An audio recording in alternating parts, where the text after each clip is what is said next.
Kell Brook couldn't have fallen any further from grace if he tried. Ladies and gentlemen, you're watching Remstar Says So.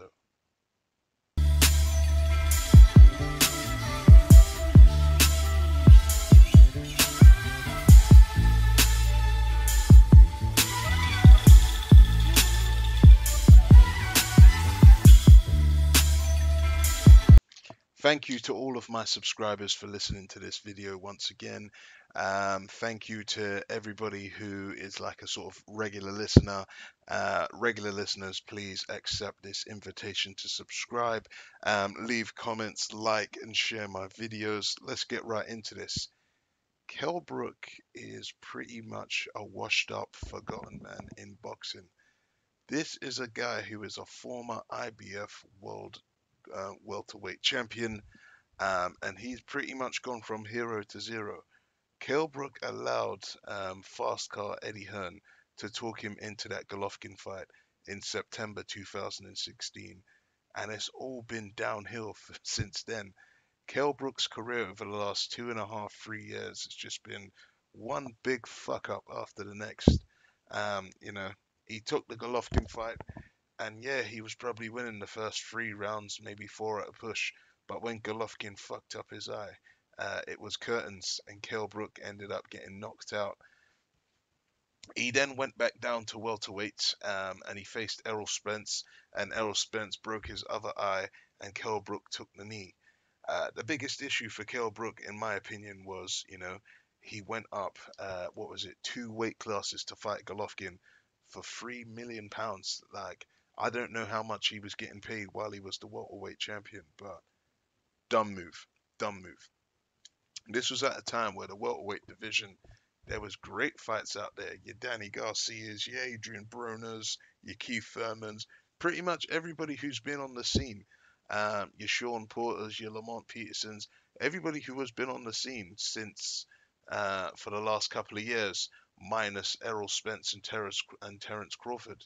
There were great fights that he could have made, but he allowed Eddie Hearn to convince him to go up 2 weight classes to fight Golovkin after the Chris Eubank Jr. fight sort of fell through, and he got his ass handed to him.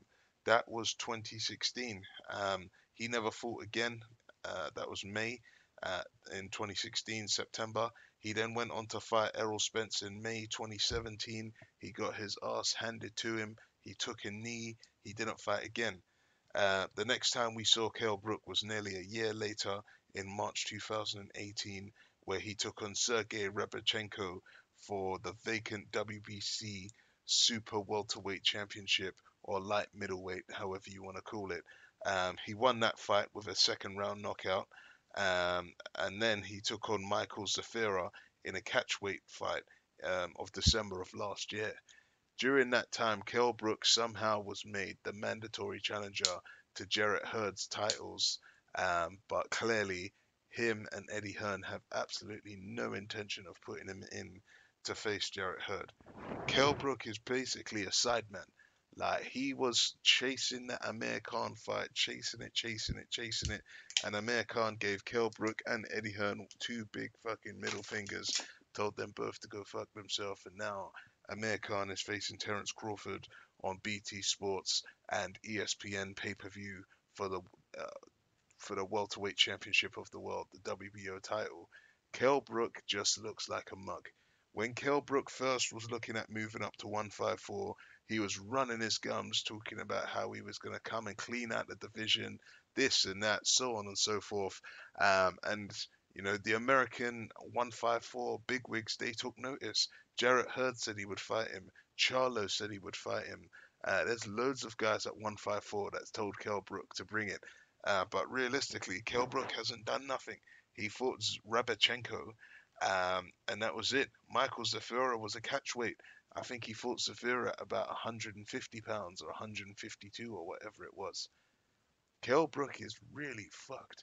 This guy's gone from a main player in the game to apparently he's going to prop up the AJ undercard against Big Baby Miller to try and justify Sky Sports box office, still charging us £20 for that absolute dog shite. I just don't understand how you could fall so far from grace. Kell Brook was a guy who, a lot of people, including myself, um, thought that he was going to go far. I thought that I thought he had a lot of greatness within him. I remember when he beat Sean Porter in August of 14 for that IBF championship, and then he went on to have a couple of nobody fights against Jojo Dan, Frankie Gavin, and Kelvin Bizier. He then went up to fight Golovkin. He got stopped. He then went up to fight Errol Spence, and he took a knee. Kell Brook's career is fucked. He should have been looking to clean up the division. He should have been looking to fight the likes of Danny Garcia, Keith Thurman. He should have fought Errol Spence and not gone up. All Kell Brook has done is fuck himself. Right now, it looks like Kell Brook probably can't make the weight anymore to get himself back down to 147. Because if he could, it would be great.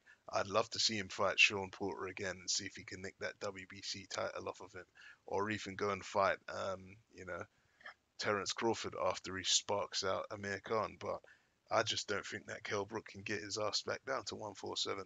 And he's had 40 fights. It's no blaming.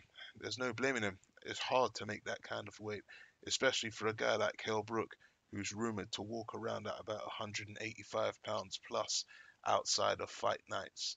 Um, so I don't really know what he can do. I think that all the guys at 154 are too big for him. I think that I think that there's fights for him at 147, but I just don't think he can make the weight. So I don't really know what he's gonna do. I think he's probably hold enough now to see if he can make this Amir Khan fight. But I think Amir Khan has got all of the. I think Amir Khan's got all the tools. This is going to be Amir Khan's last fight on the Matchroom banner, and do not be surprised if Amir Khan went and jumped ship and signed up with the PBC on a promotional tour. There's loads of fights out there for Amir Khan. You could see him fighting the likes of Adrian Broner, Peterson, maybe Porter. The fact is, Amir Khan is a big draw. Everywhere he goes, people watch his fights, sell out stadiums, sell out arenas, and all of that. Kell Brook, he's like a forgotten man now. He literally is a sideman. Those back-to-back losses has pretty much killed his career, and the fact is he can't make 147, and he's not good enough to compete at 154. What Kell Brook should really do is go and fight Jarrett Hurd, get his ass handed to him, stick that on pay-per-view, and then retire with a shitload of money in his bank account. Eddie Hearn has really fucked up Kell Brook's career, and Kell Brook has literally got nothing going for himself right now. This is what I'm talking about when I say Eddie Hearn don't give a fuck about anybody. Kell Brook was once upon a time a killer, and now he's being looked at as the laughing stock.